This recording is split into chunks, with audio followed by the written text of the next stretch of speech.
Good morning, friends. Today we'll discuss about the vital point of homeopathic treatment in which the concept of homeopathy is based on, that is indisposition, individualization. Individualization,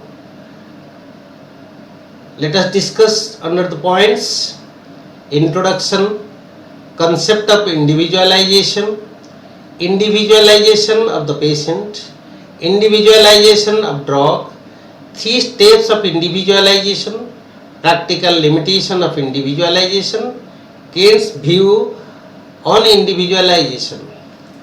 Now, about the introduction of individualization, the word is derived from Latin word individuus, meaning not visible. This is nothing but single unit. It can be defined an artistic process of understanding the reaction of a unit in comparison of the members of the group based on its peculiar characteristic and distinguishing features. The concept of individualization, it is the basic rule of homeopathy.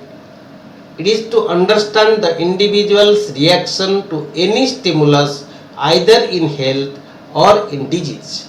No two persons are alike except the uniovular twins in some characteristics, or no substances are alike. The knowledge of genetics will strengthen the concept further. Each individual is different in his physical, mental and behavioral patterns. Consciously or unconsciously, each and every individual is trying to express his ideas in his own ways. Manifestation of disease depend upon the cause of the disease, and secondly on the constitution of the patient. Every individual reaction to the causative factors differs. The intelligent physician identifies the minute difference. Thus, the proverb of homeopathy, treat the patient, not the disease, is justified. Now, let us discuss about individualization of the patient. Homeopathy says one drug acts curatively in number of diseases, while one disease requires number of drugs for its cure. Requirement to individualize the patients are: number 1, physical makeup and intellectual and emotional character, mental makeup. Number 2, patient's training, intelligence, alertness and experience. Number 3, hunt for the uncommon peculiar symptoms which characterize and indicate the medicine. Then let us discuss about the example of individualization of the patient.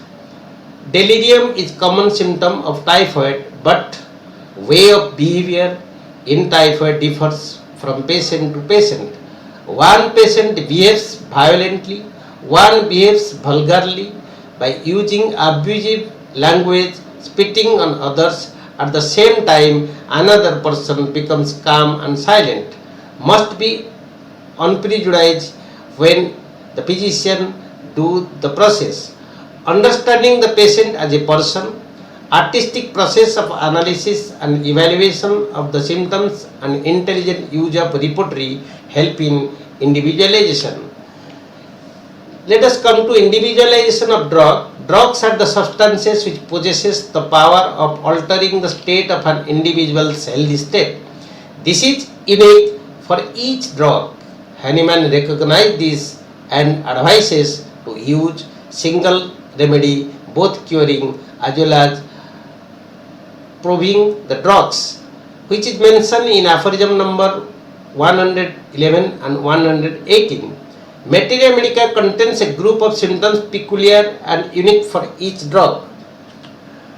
Example of individualization drug: arsenic, aconite and rustux in restlessness. Arsenic, extreme prostration and reduced vitality which is not relieved by any movement.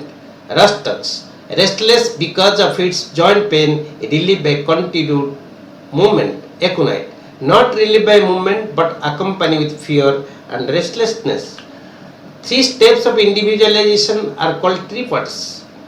The tripods of individualization: studying the individual action of the drug substance by the process of drug proving.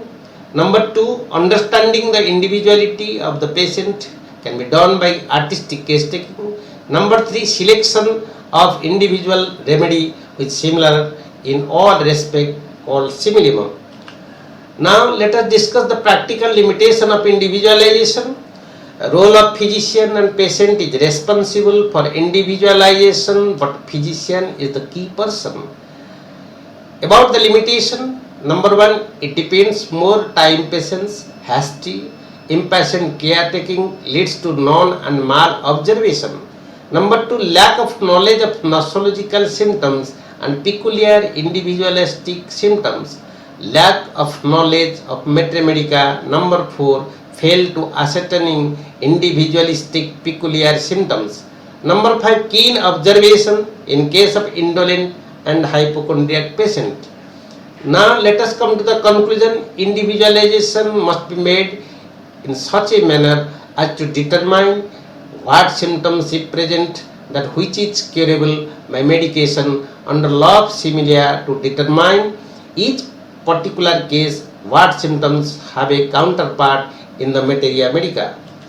Now let us come to the Kant's view on individualization, which is mentioned by Professor Kant in his chapter number 30. The substitution of one remedy for another cannot be thought of or entertained in homeopathy. The homeopathic physician must individualize, must discriminate. For example, Sekelkar and arsenic both are chilly, but former do not want cover, needs cool air, whereas in latter needs hot. Thank you very much for listening. Enjoy.